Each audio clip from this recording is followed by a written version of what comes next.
dando continuidade, agradecer a última sessão, que foi extremamente pontual. Nós temos 5 palestrantes e vamos pedir que eles cumpram o seu tempo de 15 minutos, porque eu acho que, além das apresentações, a riqueza do nosso fórum está no debate, que são todas pessoas experientes que estão aqui e querem participar. O nosso primeiro palestrante é o Dr. Lucas Vollmann, que vai falar, está representando a Atenção Primária em Saúde, SAPS, do Ministério da Saúde, e o Dr. Lucas é médico, especialista em Medicina da Família e Comunidade, mestre em Epidemiologia pelo Programa de Pós-Graduação em Epidemiologia da Universidade Federal do Rio Grande do Sul, com pesquisas na área de atenção primária à saúde e relação médico-paciente, médico do Serviço de Saúde Comunitária do Grupo Hospital Conceição de Porto Alegre e diretor de programas da Secretaria de Atenção Primária à Saúde, atualmente, né, do Ministério da Saúde. Então, doutor Lucas, 15 minutos, por gentileza. Bom dia a todos. Em primeiro lugar, gostaria de agradecer ao convite do CFM para a Secretaria de Atenção Primária à Saúde recém-criada conseguir expor o que tem pensado em relação à carreira médica federal, Programa Mais Médicos e residência médica.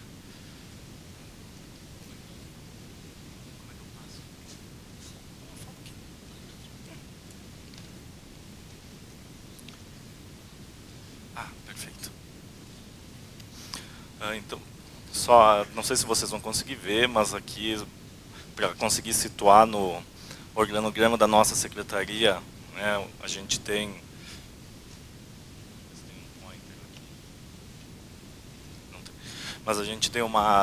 no Departamento de Estratégia de Saúde da Família, a gente tem uma coordenação geral de formação e provimento, que é quem está responsável, né, dentro da secretaria, por pensar as questões de formação e provimento no que se refere ao âmbito da atenção primária. Pensando na formação de médicos, né, a gente tem em todos os países que são organizados pela atenção primária um especialista em atenção primária, que recebe vários nomes diferentes, mas que no Brasil é o médico de família e comunidade, que, segundo, né, o nosso estudo da demografia médica de 2018, fica em 15º lugar como anseio, né, como primeira opção de residência médica entre os egressos, né, sendo que 80% desses egressos desejam fazer residência médica. A medicina de família e comunidade hoje corresponde a 1,2% dos médicos no Brasil, sendo que, né, a Sociedade Brasileira de Medicina de Família e o mundo, depois a gente vai ver, existe um certo consenso ou uma ideia de que sistemas de saúde que são orientados pela atenção primária, a quantidade de médicos de família deveria corresponder entre 30% a 40% do total de médicos. Porque a gente sabe que sistemas que são orientados pela atenção primária dentro dos seus atributos, né, acesso, longitudinalidade, coordenação do cuidado, integralidade principalmente, eles conseguem fazer um uso mais racional do recurso, oferecendo melhores indicadores de saúde e satisfação para suas populações.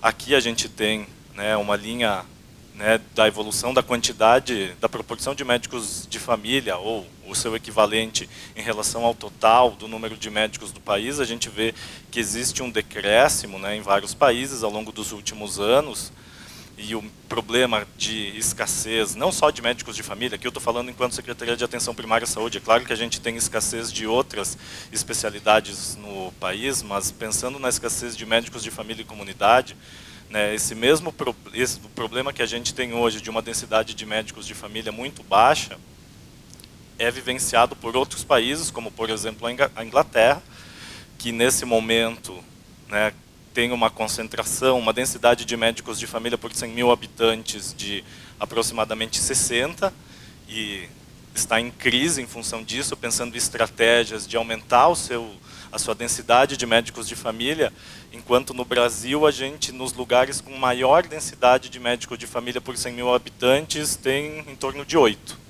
Então a Inglaterra tem 60 e está em crise, e a gente tem 8. Então, né, pensando que, né, a ONCA, que é a Organização Mundial dos Médicos de Família, fala que um número adequado de médicos de família por 100 mil habitantes ficaria em torno de 30 a 60 médicos. Né? Esses médicos de família que existem no Brasil, além de serem poucos, eles estão mal distribuídos. Aqui vocês veem no mapa do Brasil onde estão os médicos, cada ponto é um médico. No Amapá tem 2.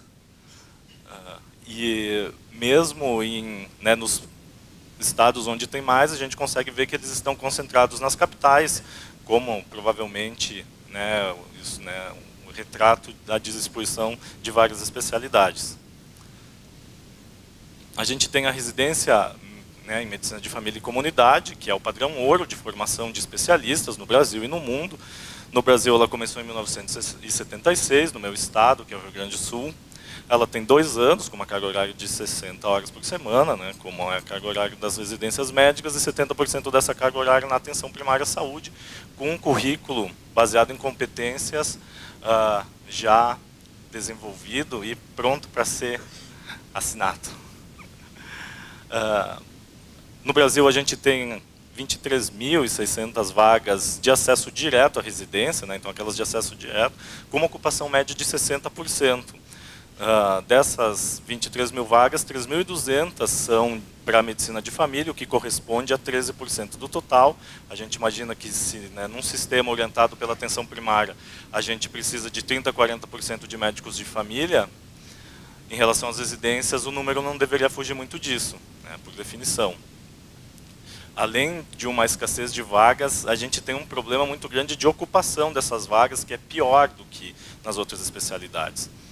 Enquanto nas outras especialidades a ocupação média fica em torno de 60%, na medicina de família e comunidade isso gira em torno de 30%. Então, nos últimos anos ocorreu uma ampliação do número de programas de residência, principalmente nos programas de medicina de família e comunidade, que recebem o financiamento do programa Pró-Residência, né, que são as bolsas de residências pagas pelo Ministério da Saúde.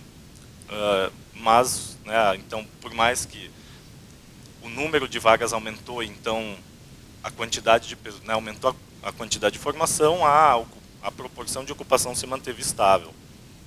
Também, o mesmo problema de distribuição que a gente vê em relação aos médicos, a gente vê em relação à distribuição dos programas de residência, e também, principalmente, concentrados em cidades maiores.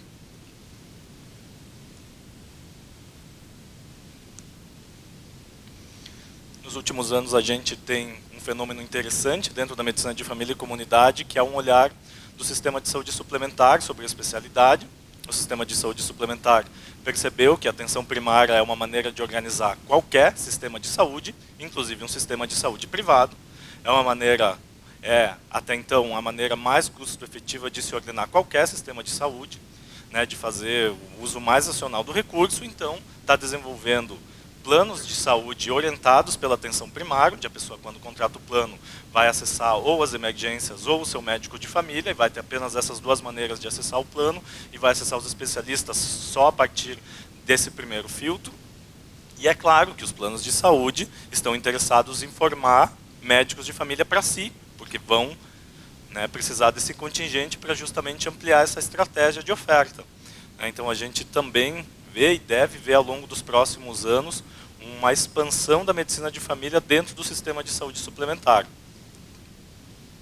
Pensando nas necessidades de médicos de família no Brasil, se a gente utilizar um cenário mais conservador, que é apenas vendo a quantidade de equipes de saúde da família que a gente tem no Brasil, né, nesse momento a gente tem 43 mil equipes, tem 5.500 médicos, então a gente tem nesse momento uma escassez de 37 mil médicos, 37.500 médicos, pensando que a gente tem, isso não é uma promessa, isso é mais um desejo nosso de ampliar até 2022 a quantidade de equipes para 50 mil, uma escassez que só para atender a necessidade mínima do SUS, né, ou da estratégia de saúde da família, já fica bastante aquém. Se a gente considerar, né, esse cenário, que é o cenário proposto pela ONCA, que é de 3 a 6 médicos por 10 mil pessoas, 30 a 60 por 100 mil, pensando que muitos médicos vão trabalhar no sistema de saúde suplementar, muitos médicos mudam de especialidade, fazem medicina de família e depois não seguem.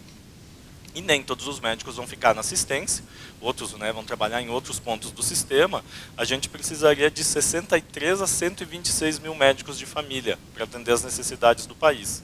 Pensando que a gente tem uma população de 210 milhões de pessoas e que deve ir aumentando, chegando a 230 milhões de pessoas por volta de 2050. Pensando, né, então, numa estimativa de formação através da residência, e aqui utilizando um cenário, na verdade, bastante otimista, onde a gente aumente 500 vagas de residência de medicina de família por ano, e tenha 60% de ocupação, que não é o que a gente tem hoje, a gente vai levar 15 anos para formar 63 mil médicos de família. E se a gente estabiliza, então, a partir daí o número de vagas, porque não pode ficar aumentando para sempre, senão depois, quando tu chega ao número que tu precisa, tu tem um monte de programa de residência que tu não vai mais precisar. Então, tu estabilizando o número de vagas, tu leva mais 11 anos para chegar a 126 mil.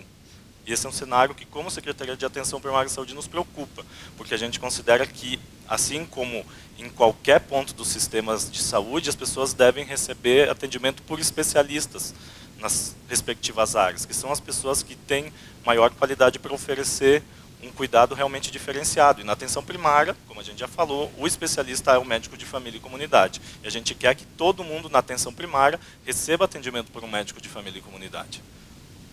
Isso nos coloca num certo triângulo de ferro, né? Eu trago a ideia do triângulo de ferro da saúde, que, né, fala que, né, em relação a sistemas de saúde, a gente tem 3 parâmetros: qualidade, custo, acesso, e a gente consegue priorizar 2, o terceiro vai ficar sempre um pouco capenga, né? Então é muito difícil tu deixar os 3 super bem equilibrados. Na formação, talvez a gente tenha um outro tipo de triângulo de ferro, que é a questão do tempo, da quantidade de um modelo. É muito difícil eu formar muita gente em pouco tempo no modelo ideal. Então esse é o dilema que a gente está querendo enfrentar nesse momento em relação à formação de médicos de família. Esse problema que a gente vive no Brasil não é uma novidade ou não é uma prerrogativa brasileira. Outros países já enfrentaram exatamente o mesmo problema que a gente está enfrentando, quando reformaram seus sistemas nacionais de saúde, fortaleceram a APS. Nessa época, o que a maioria desses países fez? Titulou os generalistas que estavam atuando na atenção primária com algum tipo de aperfeiçoamento, que não era o modelo da residência médica, mas algum tipo de aperfeiçoamento que qualificava o atendimento dessas pessoas para atender na atenção primária, expandiu o número de vagas de residência médica, de medicina de família e comunidade, e a partir do momento que tinha uma quantidade suficiente de médicos de família para atender às necessidades da população, institui a obrigatoriedade da especialidade para atender no contexto da atenção primária, pelo menos no sistema público. Existem experiências, ali eu coloquei as experiências, o Canadá, Portugal, a Espanha fez a mesma coisa. Existem experiências também no México, na Argentina, no Chile, de modelos alternativos, né, que não, de titulação, de formação de médicos de família e comunidade, com o intuito de acelerar a produção de especialistas em uma determinada área, não necessariamente medicina de família e comunidade, mas no caso desse artigo é a situação. Em relação ao provimento associado à formação, e a gente acha que no contexto da atenção primária, a formação e o provimento, elas necessariamente, ou a gente gostaria que estivessem associadas, a gente sabe que mais importante do que interiorizar faculdades de medicina é interiorizar programas de residência, né, que as pessoas elas se fixam mais em determinados locais em função das residências do que em função da graduação. Então a gente também acha estratégico, nesse contexto de expansão de cenários de formação, seja residência ou não, que esses espaços de formação eles sejam interiorizados e melhor distribuídos em todo o país. A gente sabe que também, né, como a secretária Mayra falou, não depende só de salário, mas depende de outras condições relacionadas ao contexto do trabalho para fixar as pessoas, tanto questões pessoais, né, em relação a oportunidades de lazer, oportunidades para a família, educação para os filhos, como também oportunidades de trabalho que vão além do salário, como é o caso das condições do trabalho, né, do tipo de vinculação. E tudo isso tem que ser trabalhado se a gente realmente quiser fixar médicos em lugares distantes das maiores cidades brasileiras. Então, pensando em tudo isso que a gente falou, né, e falando, né, repetindo um pouco o que a secretária Mayra já falou, a gente então tem pensado no Ministério da Saúde um novo programa de provimento que associe fixação e formação de profissionais, né, provendo médicos diretamente em áreas mais remotas e readequando a alocação de vagas em relação ao atual programa. Contratação federal de médicos com seleção por prova, gratificação para áreas remotas e avaliação por desempenho, e formação em larga escala para MFC e APS com tutoria presencial, com o objetivo de oferecer um atendimento em medicina, no cenário de atenção primária, através de médicos com habilidades e competências de medicina de família e comunidade. São esses os pensamentos que eu gostaria de compartilhar com vocês. Eu acho que eu terminei exatamente no tempo. Desculpe se eu falei um pouco rápido demais, mas aqui a gente fica ansioso em conseguir dividir tudo aquilo que a gente está pensando. Mais uma vez, gostaria de agradecer a oportunidade. Muito obrigado.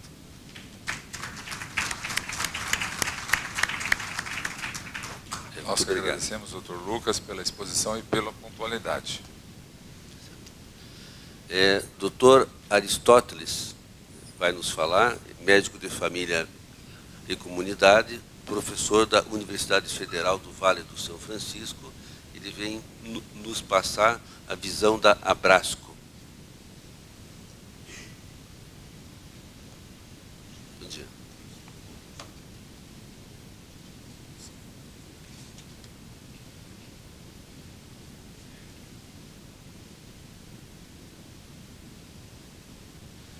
Bom dia a todas e todos.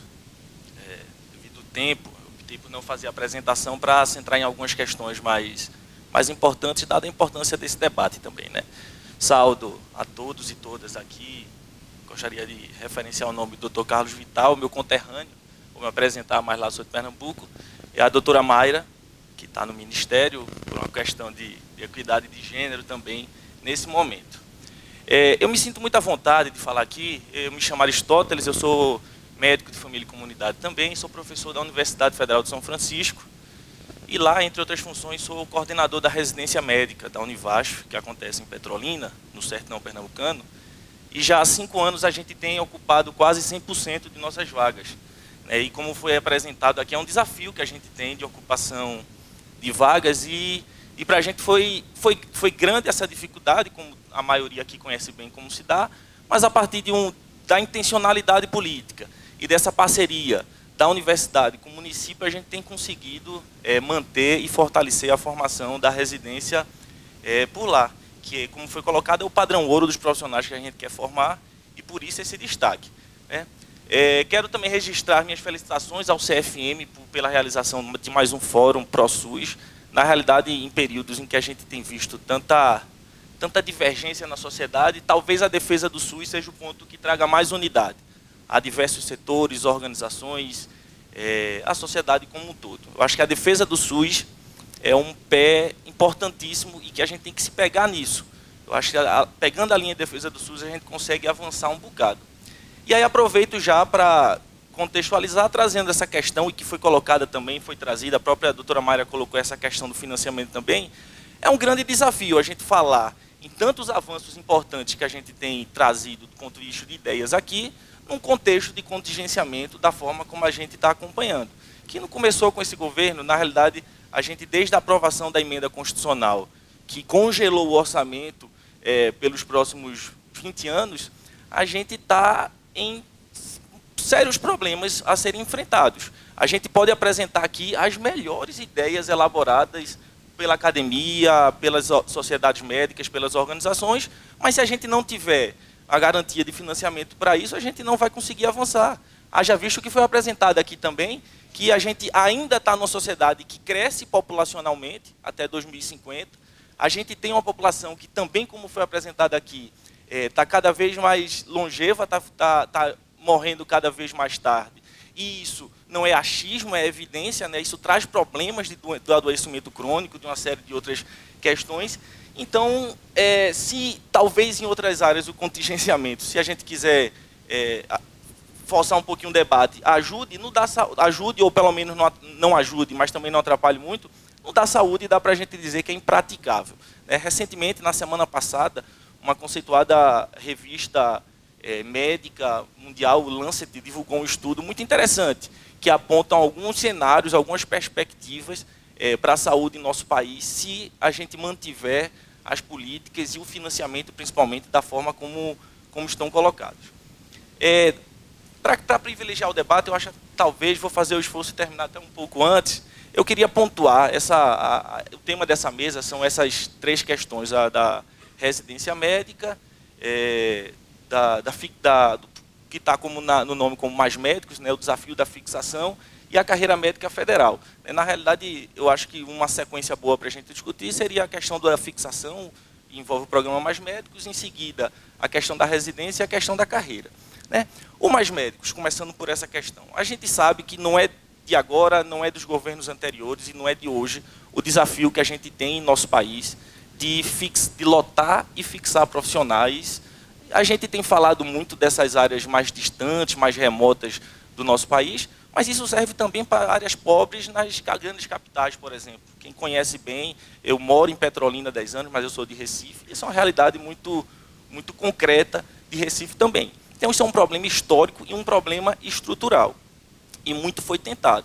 Mas dessas tentativas, a gente pode dizer que a Estratégia de Saúde da Família e o Programa Mais Médicos, mais recentemente, por mais críticas e ponderações e considerações que a gente possa fazer, desde a questão da precarização, do vínculo, mas foi o programa mais efetivo que garantiu levar profissionais de saúde a toda a população em nosso país, ou grande parte da população. A gente sabe, eu acho que foi muito bem colocado, a doutora Mayra, eu acho que também colocou isso aqui, não é só levar o profissional, a gente precisa garantir estrutura, precisa garantir condições de trabalho, mas levar profissionais era uma coisa enfrentada há muito tempo e essa política foi bastante efetiva nesse sentido. Óbvio que ela já se propunha, e a gente tem que colocá-la dessa forma, como uma política provisória, se a gente pensar o Mais Médicos apenas como uma política de provimento. Mas outras questões também são colocadas, e eu acho importante que ver algumas perspectivas nesse sentido, mas ela contemplava também a construção de unidades de saúde. Lá na realidade que eu pude acompanhar no sertão, e que eu acompanho no sertão de Pernambuco, foi muito interessante ver uma certa transição nesse período de unidades de saúde que eram quase que em casebres, como normalmente falam por lá, e foram construídas unidades padrão, unidades modelos do Ministério da Saúde, numa estrutura que eu nunca tinha visto também na região. Então, com todas as críticas e com todas as ponderações, é importante a gente ter isso em mente. Essa foi uma política muito efetiva e a gente parte dela para precisar avançar. É importante também, ainda falando sobre isso, a gente atentar para a questão de, apesar do pouco tempo, há muitos estudos que analisam, estudos interessantes, críticos e elogiosos também com relação ao que representou o programa, efetivamente, para a gente não falar somente em achismo, é muito importante a gente observar, e tem muita coisa que se avançou nesse período e serve como ponto de partida também. Com relação à residência médica, eu acho que já foi apresentado também pela apresentação anterior do Dr. Lucas, está bem estabelecida uma relação na literatura entre as residências e a fixação de profissionais nos municípios e nos locais onde há necessidade. E é bom ver essa colocação e essa posição do Ministério com relação a fortalecer essa questão da residência, mas, ao mesmo tempo, fica uma grande questão, e talvez esse fórum seja uma oportunidade. Comentava que eu vim para aprender e escutar muito mais do que falar, obviamente, mas a gente precisa ver o que é que vem de política efetiva de incentivo. A gente precisa de uma forte política de indução formadora, de formação de profissionais para atuar na atenção primária. Como foi bem apresentado também anteriormente, a gente hoje tem por volta de 40 mil unidades de saúde e somente 5 mil médicos e médicas de família, algo em torno disso. Eu até utilizo esse exemplo para citar muitas vezes, quando a gente discute com os estudantes ou com outros profissionais lá na região, a figura do médico de postinho, que antes eu condenava e saí como médico de família e comunidade, e depois eu vi que as pessoas terminaram aprendendo a falar dessa maneira. Mas é também porque a grande parte dos profissionais que atuam não são profissionais que tiveram uma formação voltada para trabalhar nesses locais. Aí vira o famoso médico de postinho realmente. E eu acho que é muito importante a gente aliar uma política de expansão, precisamos levar à saúde onde não tem nada, para quem não tem um acesso, mas pensar nessa política de expansão e certamente a residência e talvez algumas mediações que envolvam processos de formação envolvendo os programas de residência que estão estabelecidos sejam importantes para a gente induzir isso aí, né? Até porque para resolver de 80% a 90% dos problemas de saúde da população, a gente precisa reforçar esse componente da qualificação. A doutora Mayra trouxe os 30% do internato que estava previsto na reforma curricular, que teve em 2014, e ele é de fundamental importância para a gente conseguir implementar essa formação. São 30% do internato nas emergências e na atenção básica, que são áreas muito necessitadas em nosso país. A gente não pode falar também que é importante, se 80% a 90% das nossas necessidades de saúde da população podem e devem ser atendidas na atenção primária, porque muito mais do que 30, 40, 50, muito mais do que isso da formação nossa na universidade, é feita toda dentro de hospitais universitários, dentro de hospitais protegidos, onde não se vive uma realidade com a qual o médico vai se deparar. Aí não adianta a gente formá-lo de uma maneira, ou formar a médica de uma maneira, e no final querer que ele vá trabalhar na atenção primária, na medicina de família e comunidade, se ele não teve uma formação voltada para isso, né? Também para a gente falar, isso é da residência. E para finalizar, ainda não fui avisado os 5 minutos, então acredito que estou indo bem com relação ao tempo. Essa questão da carreira médica federal, eu acho que penso a carreira federal como um todo, ela é importantíssima. É uma discussão que é fundamental, uma discussão histórica tratada pela categoria médica, pelo CFM, e a gente acompanha, mesmo que a gente possa discutir particularidades, como foi colocado aqui, de ser uma carreira federal, mas que tenha componentes de regionalidade, todas essas questões envolvidas, mas é um debate importantíssimo. Mas me permitam colocar que a gente precisa discutir a carreira dentro da discussão do sistema, ou pensar o SUS como um sistema universal.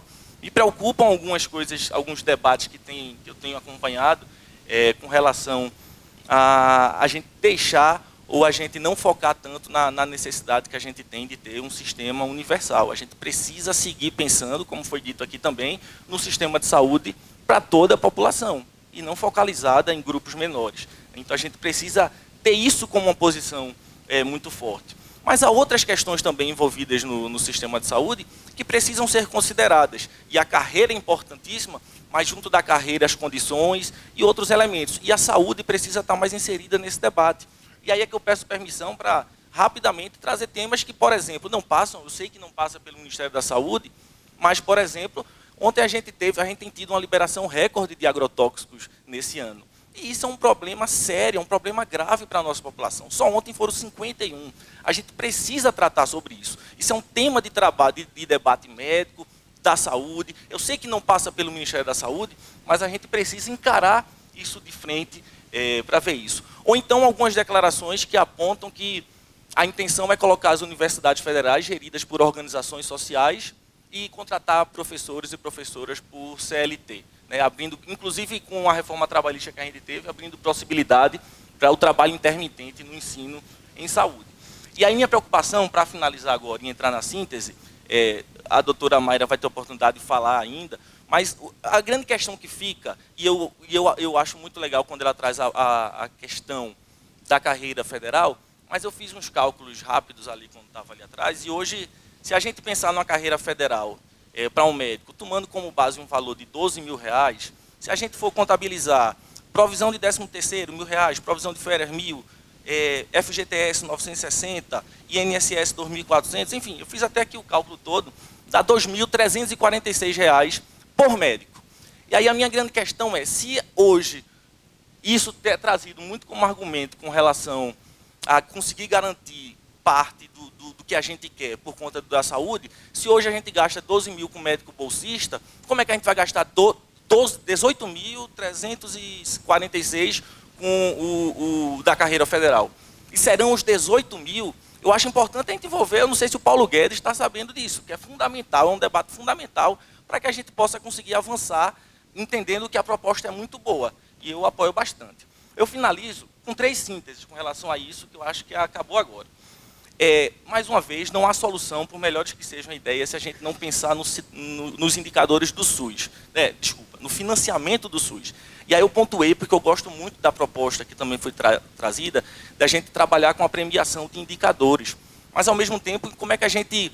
E quem não estiver indo muito bem, vai perder dinheiro e vai ter dificuldade? Eu sei que isso não foi falado, mas são desafios que a gente vai precisar enfrentar.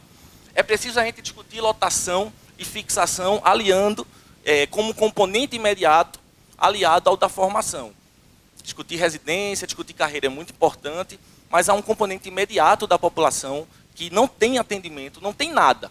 Então a gente precisa discutir isso como um desafio, como foi enfrentado recentemente. E por fim, mais uma vez, eu parabenizo a realização, a apresentação, as apresentações que foram feitas aqui. Eu acho que a gente precisa de mais debates como esse, não só aqui, né, mas eu tive que voar de Petrolina de madrugada e volto nessa madrugada para poder garantir. Eu agradeço o convite da Abrasco e da presidenta Gunnar, que me convidou a representar a Abrasco aqui.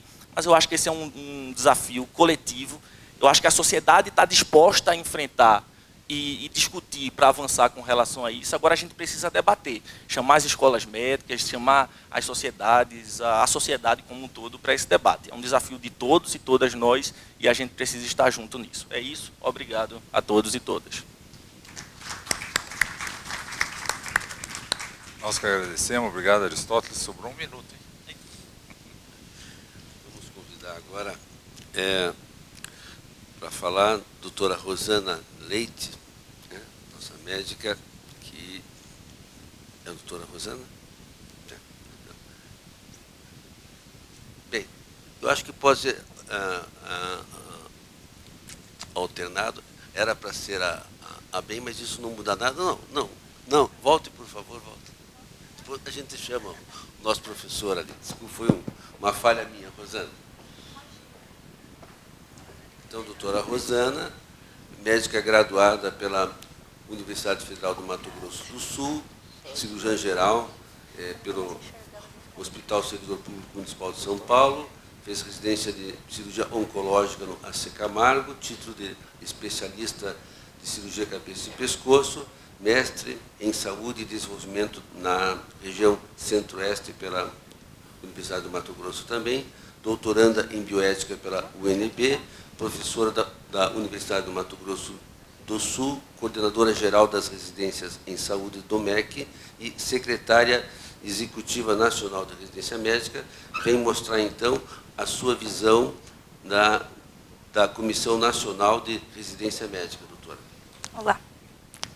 Primeiramente, eu quero agradecer o convite, né, a todos, em nome do nosso presidente, doutor Vital, doutor Donizete, responsável.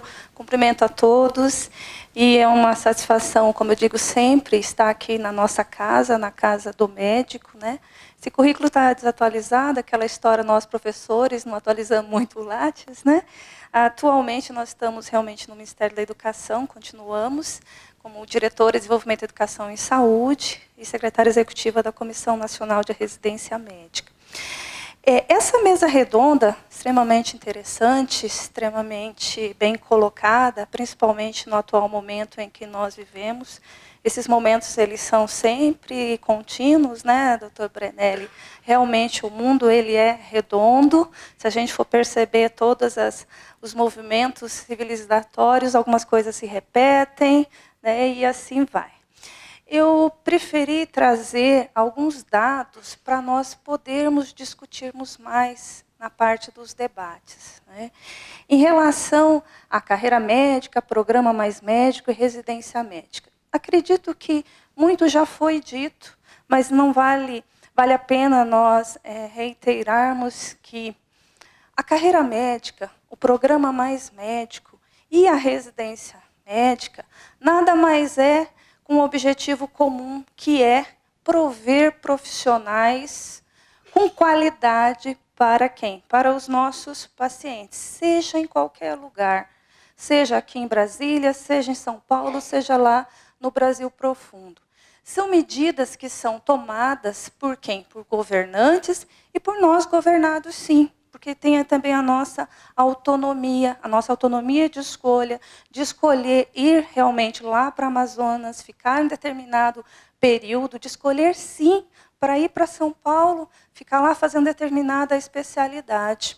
Mas também nós, como médicos, também não me canso de dizer, todos vão ouvir isso, não podemos nos esquecer de que, acima de tudo, acima de sermos especialistas nisso ou naquilo, gestores aqui e acolá, né, nós lidamos com o bem maior do ser humano, que chama-se vida. E isso é diferente. Mudam-se governos, mudam-se gestores, né, mudam-se as pessoas que estão ao nosso lado, mas isso não pode mudar diante dos nossos valores, enquanto médicos, enquanto profissionais que decidiram por esta carreira. A partir do momento que não quiser ser mais médico, né, não basta apenas não pagar mais o CRM. Acredito que quem é médico nunca mais deixará disso. E, nesse sentido, o que acontece hoje na educação médica no nosso país? Nosso maravilhoso país, que não é só continental no tamanho, né, não é só diferente por regiões, mas diferente também pelas pessoas que o compõem. Pensamentos distintos, ideologias também distintas, mas que, como já diz na nossa própria Constituição, como diz também em vários documentos internacionais, nós temos que ter o respeito pela dignidade humana. E muitas vezes nós nos esquecemos disso. Muitas vezes, porque achamos que estamos em pontos opostos, a gente se esquece. Só que aí é que está o diferencial de nós, profissionais da saúde, nós médicos. Nós colocamos sempre a vida em primeiro lugar. E não é 10 vidas, é uma vida. Aquele indivíduo, né, que nós estamos lidando, ele é, sim, fundamental. Isso nos diferencia. Isso faz com que as nossas tomadas de decisões, nossas deliberações, elas tenham um pouquinho de diferença. E aí vem a formação. Como que ela é feita hoje? Nós temos a nossa graduação e nossa pós-graduação. E hoje, para o exercício da medicina no nosso país, isso é uma questão que nós temos discutido muito, basta se você formar em medicina. O nosso curso, ele é terminal. Você vai lá, faz a sua inscrição e você já pode exercê-la. E se você quiser, e se você puder também, né, você faz uma residência para se tornar um especialista. Por quê? Porque nós formamos um médico generalista, mostrarei posteriormente aos senhores, né, em relação a isso, e é algo que nós precisamos, sim, discutir no sentido de que, o que é hoje em termos pedagógicos? Nós temos 6 anos de curso médico, desde o primeiro ano, salvo 2 faculdades no nosso país, que se entra antes com bacharelado e depois vai para o curso médico, e esse curso dura 7 anos, o nosso curso dura 6 anos. E o menino lá decide, com seus 17 anos, que vai ser médico. Será que esse modelo é o adequado? Será que grandes escolas internacionais, eu estou falando por evidência, não por empirismo, será que esse modelo é o que dá certo? Isso nós temos que começar a discutir. Será que essa quantidade que eu mostrarei aos senhores para empolgar mais o nosso debate, só isso é o suficiente? Será que esse generalista que nós formamos, com competências mínimas clínicas, digo mínimas, porque não só o tempo é importante, o conhecimento tem se aumentado. Não me canso de dizer que a nossa expectativa de vida aumentou. Já foi dito aqui. Os problemas de saúde aumentam também. As situações vão se modificando constantemente. Essa formação, ela está adequada? Será que a cabeça das conflitos de gerações sempre existirão, né? Os valores vão mudando constantemente. Será que esse nosso menino de 17 anos, ele está preparado para adentrar num curso desse? Todos aqui bem sabem que existem cursos, não que tenha que ter menos responsabilidade. A Finlândia mesmo já mudou algumas metodologias, quando se diz muito em metodologias ativas, já está até revendo o modelo híbrido. Por quê? Porque medicina, ela tem sim um diferencial. E se nós formos observar, desde 1991, isso aqui são dados das séries, eu vou deixar à disposição dos senhores, nós tínhamos 80 cursos, analisando só quantitativamente. Em 2012, 206, com 17.931 vagas. Por que eu coloquei esse lapso temporal? Porque foi justamente nesta época, não foi pontualmente nesta época, mas que já tinha se feito um diagnóstico que faltava-se quantitativamente médicos no nosso país. Diagnóstico correto. Aí se começou a trabalhar em relação a isso, a vários projetos para induzir a formação, fizeram vários diagnósticos. Não entraremos em detalhes, mas trouxe apenas para nós discutirmos. Então, de 2013 até agora, desculpa, que eu estou apontando para lá. De 2013 até 2019, quantas vagas foram aumentadas? E como o foco é o programa Mais Médicos, que veio realmente para ter o provimento emergencial, como foi falado, natural se ter uma nova carreira, porque faz parte da evolução. Foi bom, foi ruim? Sim, tiveram coisas boas e têm que ser avaliadas. Tiveram coisas ruins? Claro que tiveram. E a partir daí que se vai mudando, se vai aprimorando para se implementar novas políticas, como é o caso agora da ideia da carreira médica. Será perfeita? Esperamos que sim. Mas como somos seres humanos, provavelmente não. Provavelmente deverá ser aprimorada. E nesse sentido, o que aconteceu? Em 2013 já havia, desde 2011, um estímulo à abertura de vagas. Só que chegou-se à conclusão, igual aquela história que o Lucas comentou do triângulo, né? Precisava-se aumentar. E esse aumento veio através de alguns incentivos, né? Todos aqui sabem que algumas escolas elas são acompanhadas, são monitoradas. Mas por que isso existiu?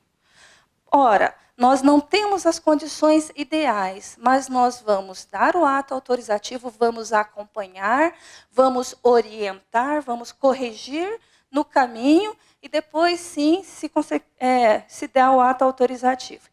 E de lá para cá, nós tivemos esses aumentos de vaga que eram já previamente estabelecidos. Propriamente pelo programa Mais Médico, tanto aumento como novas autorizações, nós tivemos esse quantitativo. E hoje, num total, nós temos 15.085 vagas autorizadas.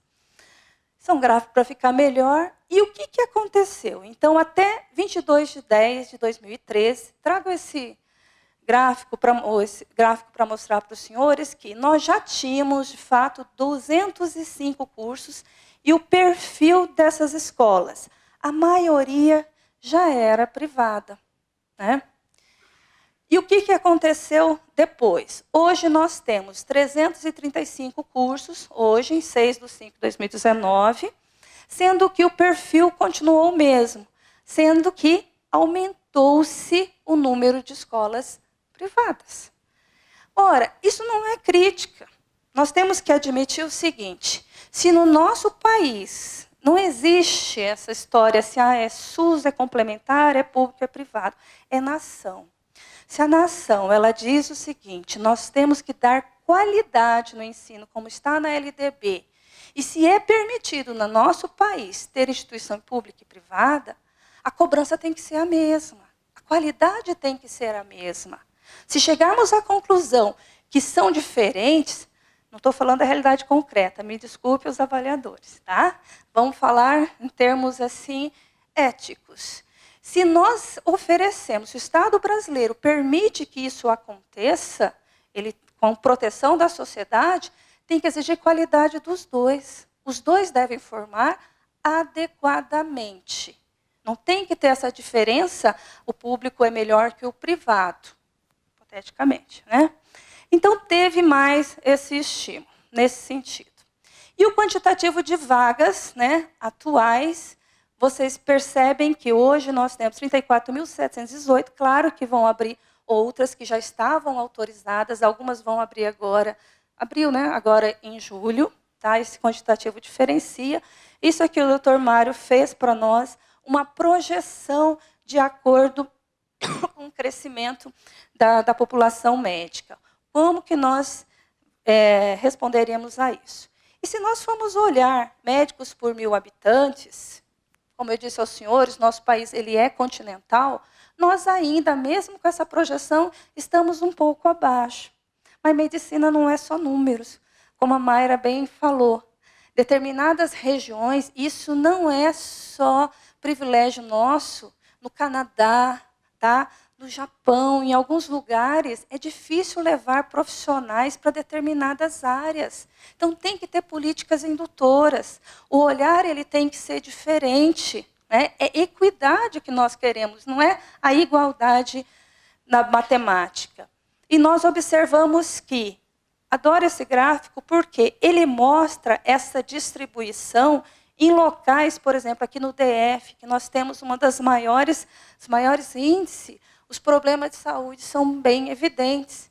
Então, assim, o olhar não é só quantitativo, nós temos que agregar outros indicadores. E a nossa residência médica? Né? O que é a nossa residência médica hoje no nosso país? É a formação do especialista, do expert. É alguém a mais na graduação. O nosso curso ainda é terminal. Então, quem poder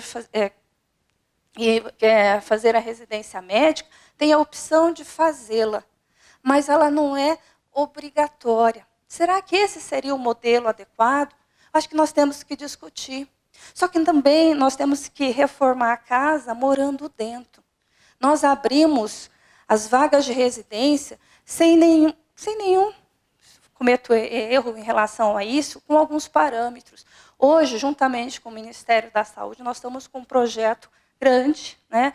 Não só do georreferenciamento, esse grande painel que vai nos mostrar atualmente, com várias atualizações, não só essas escolas, os locais, o cenário de prática, a empregabilidade desses profissionais, para a gente conseguir, de fato, com evidência, mensurar e não usar apenas algumas falácias, falando que residência fixa, usando esse único indicador, fixa o médico em determinado local. Claro que é um dos fatores, mas não é o mais importante. Dependendo da especialidade, aí o nosso olhar enquanto comissão. Nós não olhamos apenas uma especialidade, nós temos que olhar o conjunto. Existem especialidades que, de fato, não dá para ir para determinadas regiões. Precisamos ter esse especialista em todas as regiões? Aí junta o nosso trabalho com o Ministério da Saúde. Será que, em termos de atendimento de qualidade do paciente, será que não teremos que ter algumas estratégias em levar esses pacientes com determinados agravos? Olha que eu estou olhando todas as especialidades para determinados pontos de referência. Tem especialidades que tem que ter em todos os municípios, sim. E nós temos evidências sobre isso. Nós temos histórico sobre isso.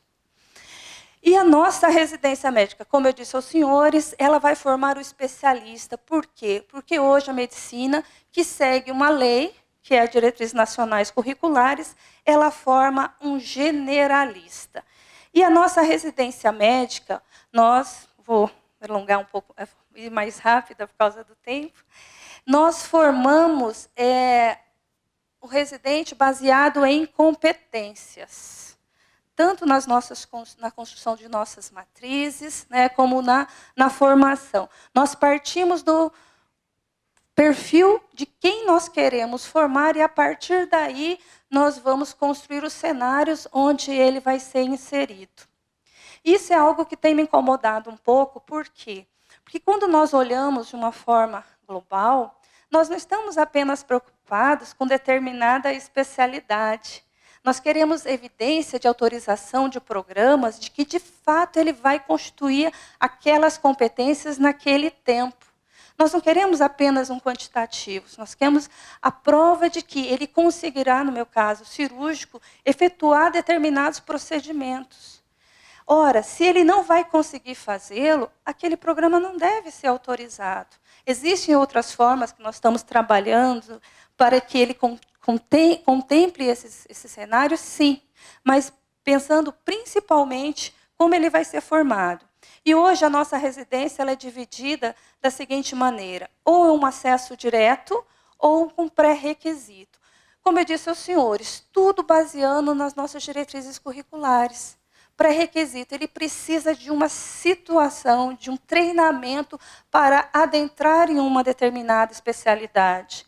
E o acesso direto não. O fato de ele ter feito a graduação, constituído aquelas competências, já dá para ele entrar nessa especialidade. E nós dividimos as especialidades clínicas, cirúrgicas, mistas e também as áreas de atuação, que é o que nós conhecemos hoje como especialidades em medicina, que ela é norteada pela Comissão Mista de Medicina, que tem uma prerrogativa legal para tanto. E nós também temos no nosso sistema a residência médica, que não é uma especialidade, mas é a nossa prerrogativa de dar qualidade à formação, o que nós chamamos de ano opcional, que não vai titular, ele apenas vai ter uma oportunidade de ficar um tempo a mais para ter uma expertise focal naquela especialidade. Ora, igual que nós criamos o programa de pré-requisito em cirurgia geral. Ele precisa daquele pré-requisito para fazer cabeça e pescoço, como eu fiz. Então, ele pode fazer aquele programa de residência. Isso titula não. É apenas uma expertise a mais, é um step para ele poder fazer o outro. E o ano opcional também é nesse sentido, nenhum oferece. Só que hoje nós temos, isso aqui é da demografia médica mais recente, do total de 451 mil registros, 62% são especialistas. E essa distribuição é a distribuição praticamente de todas as grandes especialidades. E a residência médica? Hoje nós temos autorizadas todas as vagas, R1, R2, R3 e a área de atuação, 60.265, só que é algo que nos preocupa, 19.093 vagas ociosas. Como eu disse aos senhores, isso aqui é o global. Quando nós vamos olhar por especialidades, isso aqui é ocupação, eu fiz questão de não colocar a taxa de vagas autorizadas, isso é o real que nós temos hoje, mais especificamente ontem, no nosso sistema, de algumas especialidades, só para a gente poder raciocinar. Hoje, em clínica médica, nós temos 2.802 vagas ocupadas de R1. Vocês observam que o R2, 2.320. Ou seja, o ano passado, talvez tivessem 2.700 vagas autorizadas, não aumentaram 100, mas teve-se alguma perda. Cardiologia, 606, ginecologia e obstetrícia, 1.239 vagas, médicos ocupando o R1, sendo que nós temos 24.254 especialistas, isso aqui é do portal médico. Medicina de família e comunidade, nós temos 920 residentes hoje fazendo o R1, sendo que nós temos 3.080 vagas autorizadas hoje, certo? Para o R1. Anestesiologia, eu fiz questão de colocá-la, que é uma das que nós temos menos perda no decorrer dos anos, mas os senhores observam que mesmo assim nós temos, né, isso vai pela a nossa ociosidade. Há algumas especialidades cirúrgicas, a urologia, 138 residentes atualmente fazendo a residência, e a vascular, que é uma das mais concorridas. E essa tabela, vou deixar com os senhores, foi a evolução das vagas autorizadas em medicina de família e comunidade a partir de 2013, que houve, sim, um incentivo quantitativo. Existem vários casos, como o nosso colega da Abrasco falou, que por mais que fossem autorizadas, não vamos discutir o critério, determinado quantitativo, aquele serviço, né, ele se reuniu e, estrategicamente, pensando realmente na medicina de família e comunidade, fez um planejamento. Por quê? Porque a residência ela precisa, sim, dos preceptores. O que adiantava abrir 20 vagas se eu não tinha professores suficientes? Isso cairia ao descrédito. Nós temos vários exemplos, tá? Isso a gente fala que a gente vai fazer uns cases. Nessa situação, eram autorizadas 10, o serviço começou com 2, no outro ano foi aumentando, e hoje está na sua plenitude. Os residentes que terminaram viraram preceptores, o município ajudando. Também temos exemplos, quando as pessoas falam que o importante é o valor de municípios, e falo isso do município de Campo Grande, que existe sim um incentivo da prefeitura, mas não se preenche as vagas. Então, quando a gente for falar em preenchimento, existem vários fatores que interferem. Não é que o médico quer ganhar, só pensa no dinheiro. Não, o dinheiro também é importante para a sua vida, para o seu custeio, para a vida digna. Mas existem inúmeros outros indicadores. Isso a gente está trabalhando para poder ter todo um convencimento, para nós termos estratégias, né, para o melhor. Eu estou terminando. E lembrar aos senhores que todas as mudanças, elas incomodam. Incomodam mesmo nós sabemos, tem velhas histórias do sequestrado, que precisamos mudar. Mas nós temos que estar abertos para ouvir. Mesmo aquele que pensa completamente de nós, alguma coisa ele vai agregar. E juntar forças para realmente implementar essa mudança. O que nós pensamos para o futuro em relação à residência? Temos que discutir se a residência vai ser obrigatória ou uma formação, um acompanhamento nesse egresso de medicina. É urgente isso, se fala, mas não se faz um fórum.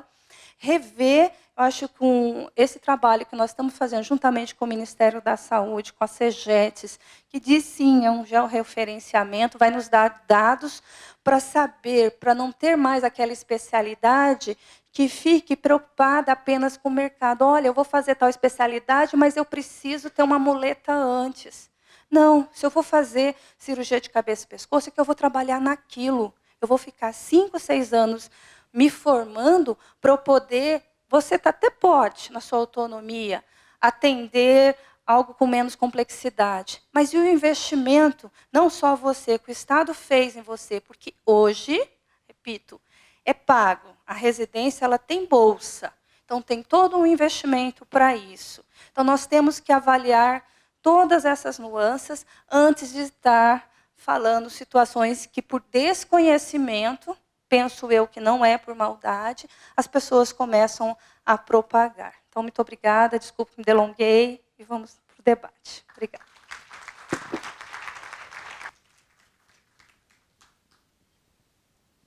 Agora, pelo SAEME, vamos convidar o professor Segisfredo Luiz Brenelli, professor assistente doutor do Departamento de Clínica Médica da Unicamp, ex-presidente da ABEM de 2015 a 2018 e atual integrante da Comissão de Avaliação do SAEME.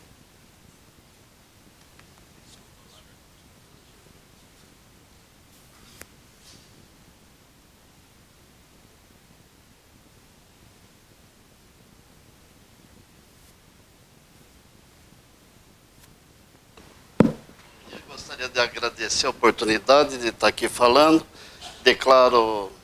Declaração de interesse, é que eu gosto muito do SAEME, trabalhei nele desde o começo, então a fala sempre é um pouco apaixonada, né?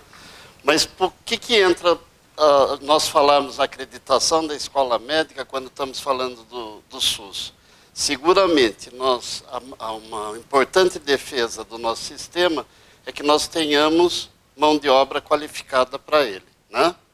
E foi nesse sentido que a ABEM, junto com o CFM, repito que hoje a ABEM está num processo de repensar essa parceria, esse compromisso com o SAEME, por isso que acho que eu estou falando aqui, e não a atual a diretoria da associação. Ela está repensando e está fazendo uma consulta nacional de qual vai ser seu papel no SAEME. Mas ele foi criado em parceria junto com o Conselho Federal de Medicina. Recentemente, esse sistema, hoje se transformando numa agência de acreditação, foi certificado pelo World Federation e, para a honra nossa, são 15 países que têm um sistema desse, e ele foi acreditado por 10 anos, sem nenhuma modificação, e sugerido que ele seja um modelo de certificação de escolas médicas para os países que ainda não construíram esse sistema ou que não tem um sistema semelhante a esse, né? Algumas coisas são consideradas nos 200 itens que a avaliação internacional considerou importantíssima, é o compromisso com as diretrizes curriculares e com a questão da formação do profissional para o sistema de saúde vigente no país. Tá? O que é acreditação? É um reconhecimento formal da qualidade de serviços oferecidos por uma instituição, que é baseado numa avaliação padronizada por um organismo independente. Por que eu chamo essa atenção? Porque nós temos no país um sistema muito interessante, que é os sinais. Né? Ele é muito bom, a gente sempre considera bom. Qual que é a diferença? Que nós estamos falando num organismo independente, a instituição, comprovado que atende a requisitos previamente definidos. Né? Ele outorga, então, quando você acredita, você outorga a uma organização um certificado de avaliação que expressa a conformidade de um conjunto de requisitos. Isso é importante a gente lembrar, porque todo o sistema é baseado dentro das diretrizes curriculares e naquilo que são as normas do SUS para a sua qualificação de pessoal. Né? A acreditação é considerada hoje, na literatura, como uma forma mais eficaz de aprimorar e garantir a qualidade de cursos de medicina. Né? Quando você acredita um curso, está comprovado que você forma melhores médicos, que você melhora a atenção de saúde da sociedade e que você aumenta a segurança do cuidado da saúde e proteção da sociedade. Né? Eu queria lembrar que a maior parte dos diretrizes curriculares da formação de medicina dos países desenvolvidos hoje é fundamental a questão da segurança do paciente. Né? Que é uma coisa que a gente ainda fala pouco dentro dos nossos cursos e que ainda está pouco integrado aos nossos projetos políticos pedagógicos. Né? Os documentos internacionais que vocês podem ler dessa questão da certificação são esses da World Federation e essa publicação que fala como que se deve ser a formação para a saúde até o ano de 2030. Tá? Eu vou pular alguma coisa, mas teve um congresso internacional agora, que foi só para discutir essa questão da certificação, e foi nesse congresso que nós tivemos, o CFM estava lá, inclusive, o Dr. Mauro, e acho que o Dr. Henrique estava, que foi certificado o nosso sistema. Tá? Ele nasce de um projeto de pesquisa, financiado também com dinheiro público, com dinheiro sagrado da saúde, né? que foi dinheiro do PROAD, coordenado pelo professor Milton Arruda, que foi um estudo sobre como que seria essa questão de quantos médicos a gente precisava, quantos alunos a gente precisaria, como que estava naquele momento onde começa esse boom da questão do aumento de escolas médicas, e se aumentava, cada um falava um porquê de aumentar do jeito que aumentou. Né? Nós temos um case único no mundo, né? Em 10 anos aumentamos 200 escolas médicas, sem capacitar professores e sem capacitar os cenários de aprendizagem para isso. São escolas que têm que ter o compromisso de estarem interagindo ou agindo como cenário principal o serviço de saúde onde estão localizadas, mas também não se respeitou isso, e eu gostaria de lembrar que na época a ABEM ajudou num instrumento que mostraria aonde o sistema de saúde podia receber a escola, que era o que estava no primeiro decreto da expansão, mas isso infelizmente não foi utilizado, foi esquecido. Bom, o nosso sistema foi baseado nos sistemas que tem nesses países aqui, né?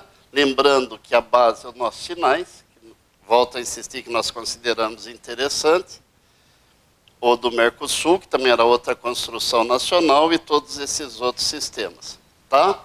Primeira fase do PAEM, então, que a gente tenta ver quantos médicos e quantos estudantes o país precisava, e aí, nesse momento que se discutia exame de ordem, sim ou não, o que vai fazer, o CFM tinha feito um grande estudo que mostrava que a população brasileira queria algum critério para saber se aquela escola estava formando bons médicos ou não. Então, juntou-se essa pesquisa que se fazia junto com o CFM e se cria o sistema. Tem toda uma história que a gente pode contar como que foi o começo, como foi a construção desse instrumento, como que foi a capacitação dos avaliadores, né? Sempre financiado 100% pelo Conselho Federal de Medicina. Os valores do SAEM são esses: a qualidade, a ética, a transparência, a independência e a responsabilidade social. Ele tem por objetivo ser um sistema de avaliação e aprimoramento da qualidade dos cursos, né? Ele ser um sistema de acreditação credenciado internacionalmente, considerando-se o movimento internacional de acreditação dos cursos de medicina. Eu queria lembrar aos senhores, vocês sabem disso, mas para a gente lembrar que essa grande expansão de escola médica não aconteceu só no Brasil, está acontecendo no mundo inteiro, né? O Japão estudou os últimos 12 anos, esse ano abriu uma nova escola, a 80. Mas ficaram planejando 12 anos e estão com medo porque ela é nova. Os Estados Unidos têm uma comissão estudando já há 7 a 8 anos quantas escolas ele precisa aumentar e como que vai fazer para ter a qualificação dessas escolas e assim por diante. Mas assim, a expansão está sendo muito grande. O México está expandindo, né? Agora, os referenciais do SAEM são as diretrizes curriculares, elas são lei, não podemos fugir disso, né? Ela chama diretriz, mas é engraçado porque ela é uma lei. A responsabilidade social da escola médica, formação para as necessidades da sociedade e para a construção do sistema, né? Eu sempre lembro que nós tivemos a coragem de fazer o melhor sistema de saúde do mundo. Só que nós esquecemos de pôr lá como que ia ser o recurso humano para esse sistema. E padrões internacionais de qualidade do curso de medicina. Bom, então, o SAEM, ele avalia e ele não ranqueia. Ele quer, antes de mais nada, fazer com que a escola se enxergue, se veja, progrida, melhora, cumpra a sua missão social de formar um bom profissional, né? Por isso que a pré-visita, a autoavaliação, a visita e o relatório final que vai para a escola é extremamente elaborado, é bastante cuidadoso e um processo que demora em média 5 a 6 meses. Tá?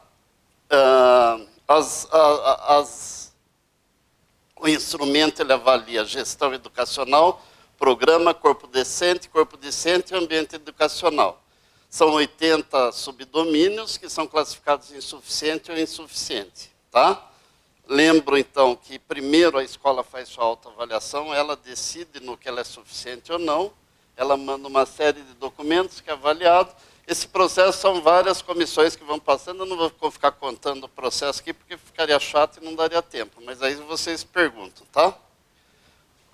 Mas, na verdade, é assim, por exemplo, responsabilidade social, que é um quesito importante. Então, a gente tem definido o que é suficiente e qual que é a evidência que a escola tem que demonstrar antes da visita. Tá? Integração ensino-serviço. O que é o suficiente e que evidência que ele tem que mostrar.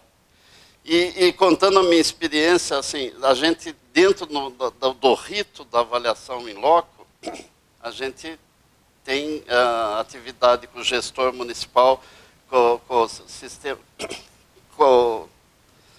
os conselhos municipais, com os conselhos regionais de saúde, e a gente começa a ver cada coisa bonita e cada coisa interessante que acontece nesse país. É importante você estar lá, às vezes, poder ver e ver que muita coisa tem mudado e muita coisa bonita tem acontecido, né?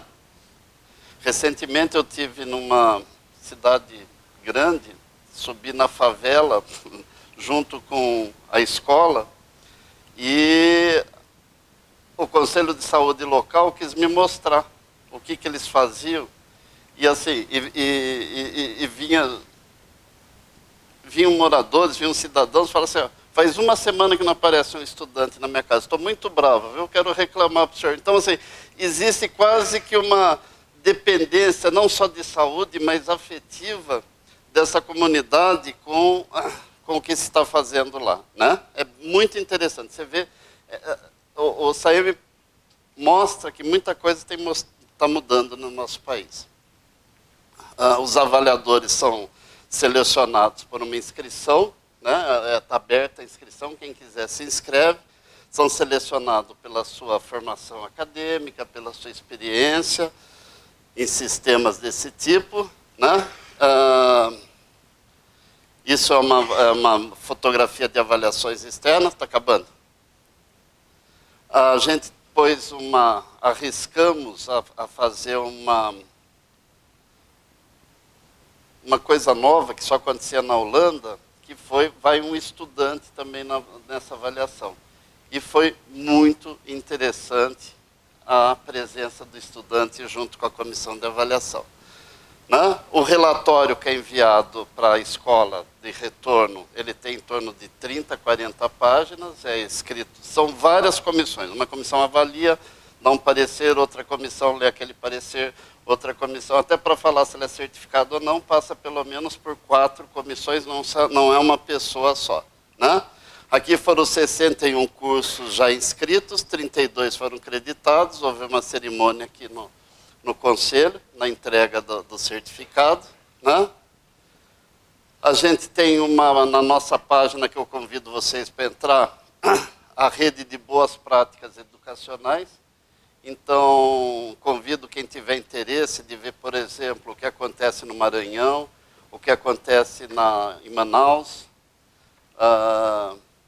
o que acontece no interior de Minas Gerais.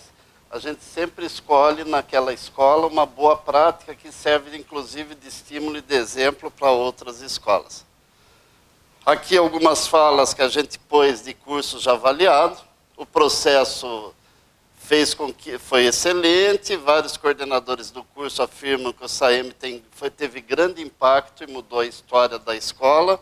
Análise dos questionários são enviados a cada 2 anos, revelam um grande impacto do SAEME no estímulo e aperfeiçoamento dos cursos. Né? Isso para falar que a gente acredita que isso é uma forma da gente estar colaborando com o SUS à medida que estamos formando melhores profissionais. Existe uma coisa que se confunde muito, porque a partir de 2023, né, esse órgão que faz a revalidação, que permite que alguém revalide o diploma nos Estados Unidos, no Canadá e em vários lugares da Europa, só vão aceitar se o aluno for de uma escola certificada por um órgão igual ao SAEME. Esse não era o nosso objetivo. Né? Nosso objetivo era melhorar a formação aqui. Mas é um dado de realidade. E por que eles fizeram isso? Na fala do professor Pirinski, começaram a ver, nesses processos de revalidação de diploma nos Estados Unidos, que todo mundo sabe como é complicado, tem um monte de médico falso. Por isso que eu tenho um pouco de medo do nosso. Lá nos Estados Unidos ele mostra que tem muito médico falso, que é difícil saber de que escola que ele foi, que existem cursos de biologia que não são medicina revalidando diploma.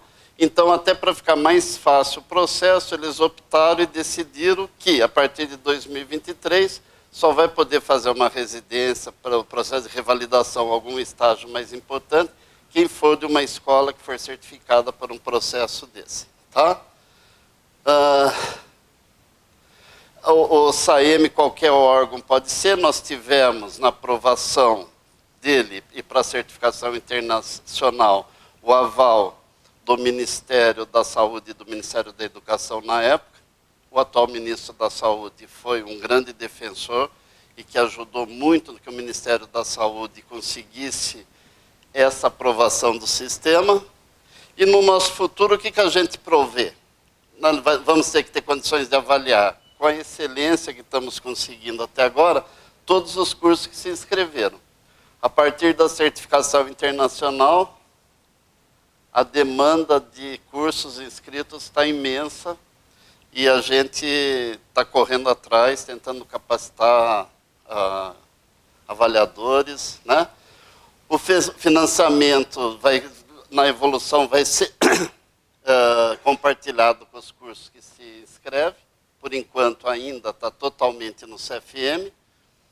Vai ser criada uma acreditação provisória para os cursos que ainda não formaram a primeira turma, porque, por enquanto, é só para quem formou, mas a gente acha que está intervindo tanto na melhoria do curso que nós temos que começar a pôr no trilho quem ainda não conseguiu se definir. A gente precisa de diretores, entidades estudantis e que a comunidade esteja mais presente nos nossos comitês gestores, né? O CFM e a BEM eram quem coordenava, não interviu nas questões técnicas, né? Era uma negociação que eu tinha com o professor Vital, com o professor Mauro, que a gente não intervia, mas agora a gente sente que essa representação tem que ser maior, né? E a gente quer colaborar com os sinais, e já tivemos experiências e técnicas dos sinais, do INEP, que têm ido conosco nas avaliações e que acharam o instrumento realmente muito interessante, né? A gente tem que pensar que o SAEM é só para medicina, os sinais é para todo o ensino superior do Brasil, né? Lembrando a fala do professor Milton, nosso mentor, da professora Patrícia, a avaliação deve ser inclusiva, dialógica e gerar autonomia, se entendida como oportunidade de aprendizagem e desenvolvimento no impacto positivo, tá bom? Muito obrigado pela paciência e a gente está aí para maiores esclarecimentos. Obrigado, doutor Bernelli. Nosso último palestrante, doutor Francisco de Assis Romeiro Figueiroa Benício Coelho, médico formado na UFRJ, Medicina Nuclear, fellowship em métodos híbridos pelo Instituto DOR de Pesquisa e Ensino, ex-presidente da Associação dos Médicos Residentes do Estado do Rio de Janeiro e atual segundo secretário da Associação Nacional de Médicos Residentes. 15 minutos. Bom dia a todos. Gostaria de agradecer também a oportunidade de mostrar a visão da residência médica e do médico residente. É um desafio, na verdade, falar depois de tanta gente importante e com tanto conhecimento falando antes de mim. Talvez fique um pouco repetitivo, vou tentar me acelerar nas partes em que já foram citadas antes, mas eu acho que é importante, se não essencial, a gente dar a visão. Eu não sou mais residente, eu terminei agora o curso de residência médica em março, mas como recém-egresso, sei bem como é ser residente, ainda mais numa cidade feita o Rio de Janeiro. Bem, falando um pouco sobre o que é residência médica, muito além de um curso de pós-graduação lato sensu, estilo residência médica, que é o que a categorização oficial dele. É uma decisão na vida de um estudante de medicina, normalmente, ou de um profissional médico recém-formado, em seguir uma carreira, não simplesmente estudar e ganhar dinheiro, é seguir uma carreira com estilos de vida, com peculiaridades acerca de horários, de atividades, que se encaixem em sua personalidade e perfil de habilidades.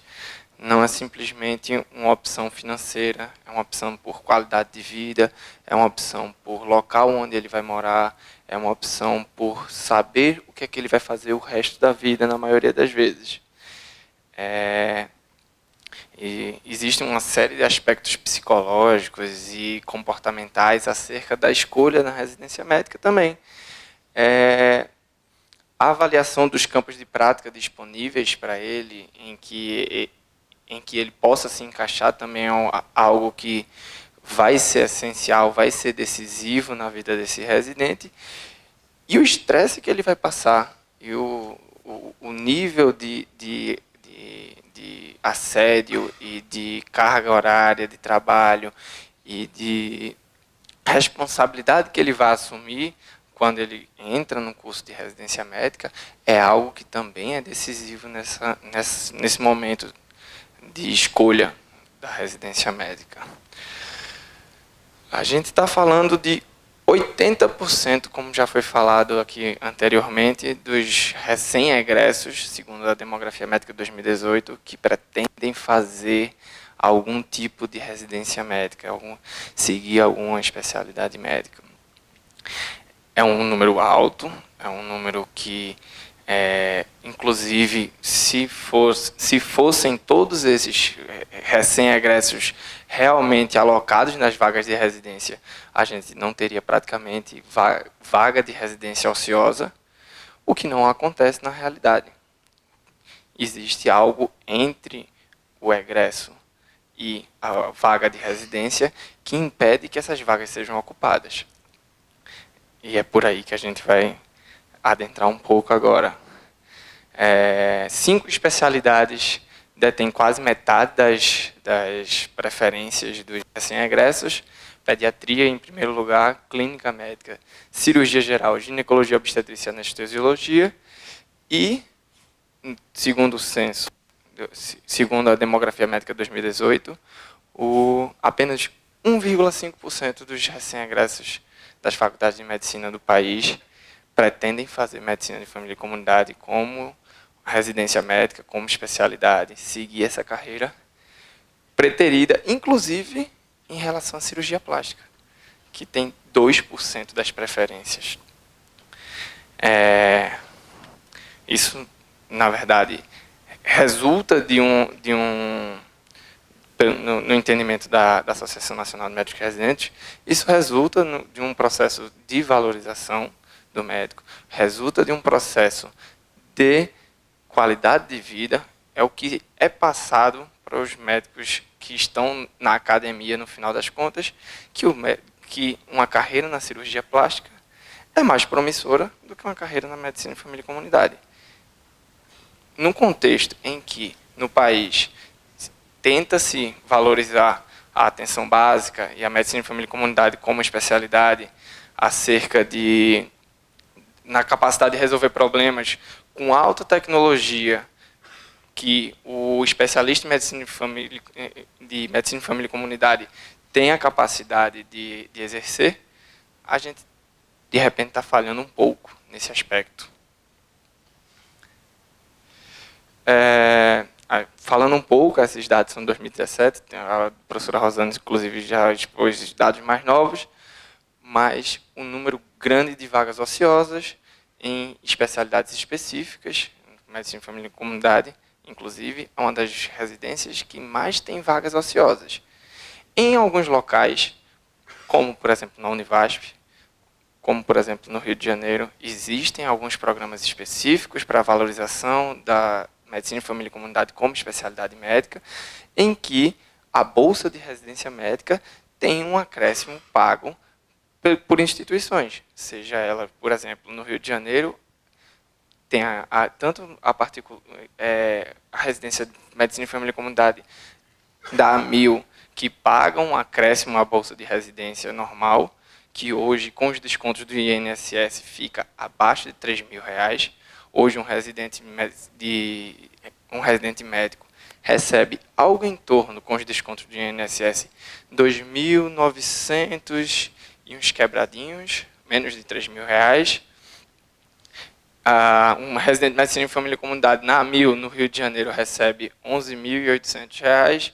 Residente de medicina em família e comunidade no Rio de Janeiro, de uma residência ligada à prefeitura, ou que tem apoio da prefeitura, mas está ligada a alguma universidade, recebe R$10.000 de bolsa de residência médica. Essas vagas têm sido muito mais ocupadas do que a média nacional, que é de cerca de 30%. Falando um pouco agora sobre o que é que leva a esses recém-egressos e os médicos a escolherem essas vagas. A gente está falando aqui de dinheiro, de bolsa, mas se você for ver no próprio Demografia Médica 2018, em primeiro lugar, condições de trabalho, em segundo lugar, a qualidade de vida, e em terceiro lugar, o salário.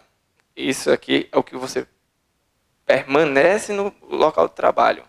Ou seja, a pessoa, quando vai escolher o que vai fazer a partir do momento que se forma, já que, como foi citado aqui, a pessoa do momento que se forma, ela tem completa autonomia para exercer a medicina, mas são 3 quesitos, os 3 quesitos aí, são coisas que o médico residente não tem hoje.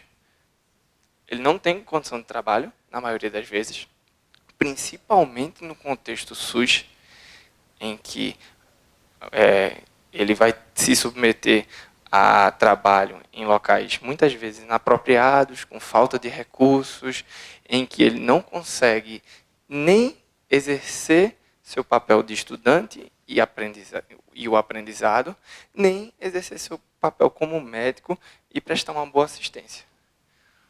A qualidade de vida do médico residente, em que recebe uma bolsa baixa, não supre, na maioria das vezes, as necessidades de um recém-egresso, em que, na grande maioria das vezes, sai de uma faculdade de medicina privada, como a gente já viu aqui hoje, com a dívida de financiamento estudantil, precisando trabalhar, precisando ganhar dinheiro, ganhando R$ 2.900. Isso é a realidade. Pessoas que, por exemplo, têm família, têm filhos, não têm condições de ganhar R$ 2.900 para cursar um programa de residência médica hoje no Brasil. Isso é algo que, no final das contas, é guardado para pessoas que têm a possibilidade de ficar esses 2, 3, 4, 5 anos sacrificados no programa de residência médica. E o salário entra como terceiro colocado na escolha dos residentes. Quando a gente está falando de o que torna o serviço profissional satisfatório e gratificante, a gente vê que a capacidade de obter equilíbrio entre a profissão e a vida pessoal e ter uma jornada de trabalho flexível são os 2 pontos que mais foram citados na demografia médica.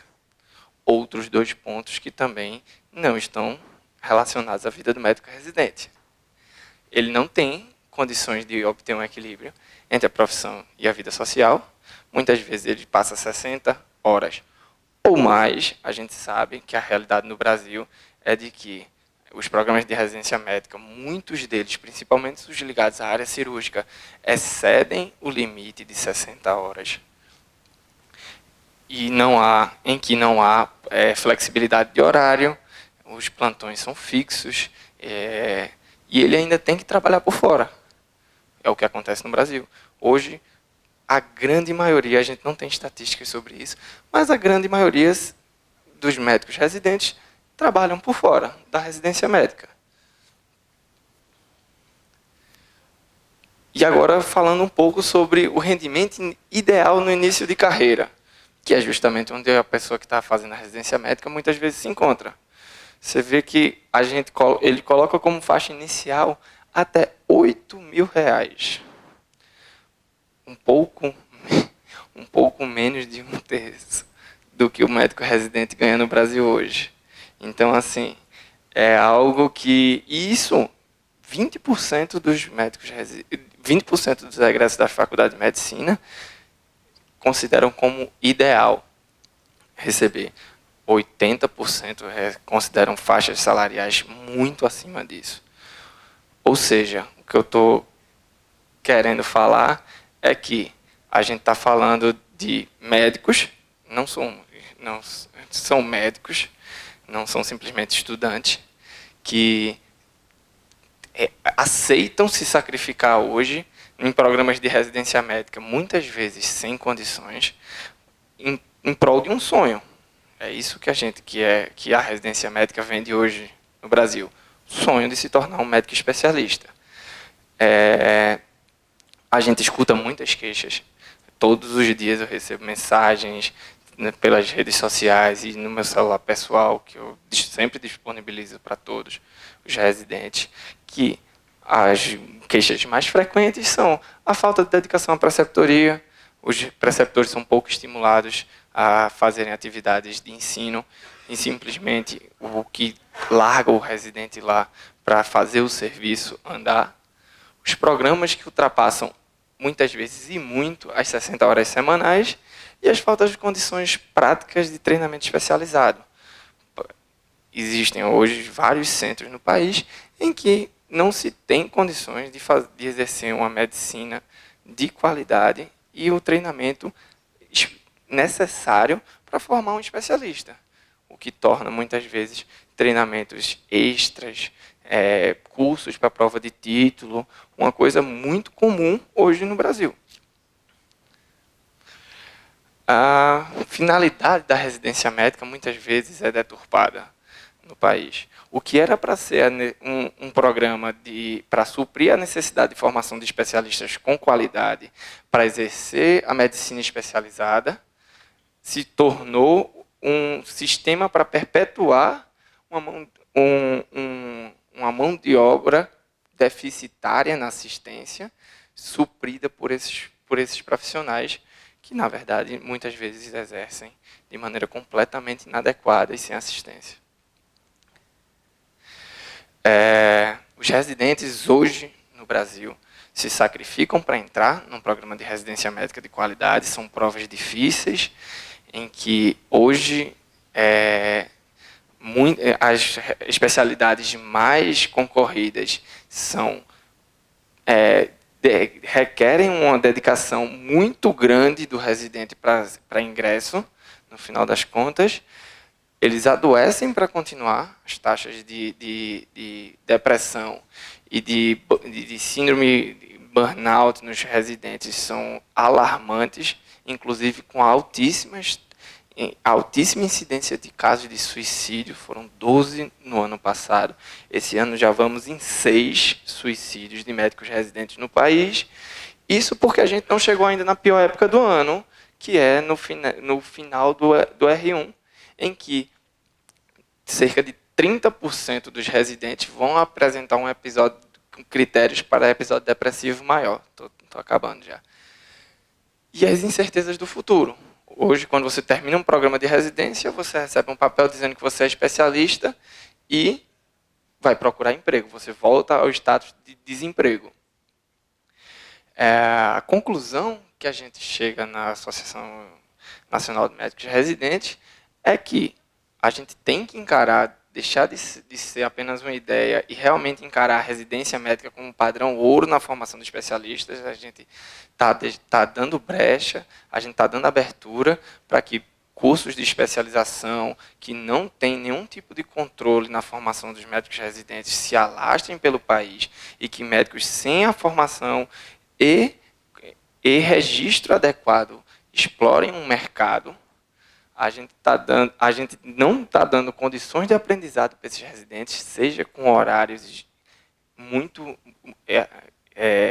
desgastantes para os residentes que têm que trabalhar por fora, seja por bolsas de residência que não atraem os residentes a fazer, seja por falta de apoio pedagógico nos programas de residência médica.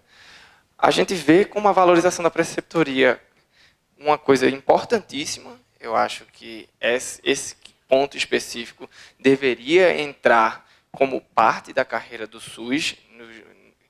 É algo que deveria ser encarado como uma necessidade. E a residência médica, e por que não encarar como a residência médica um meio de ingressar na carreira do SUS após a formação desse médico especialista? Isso é algo a ser pensado para o futuro. Era isso, a posição da Associação Nacional de Médicos Residentes. Gostaria de agradecer a oportunidade. Obrigado.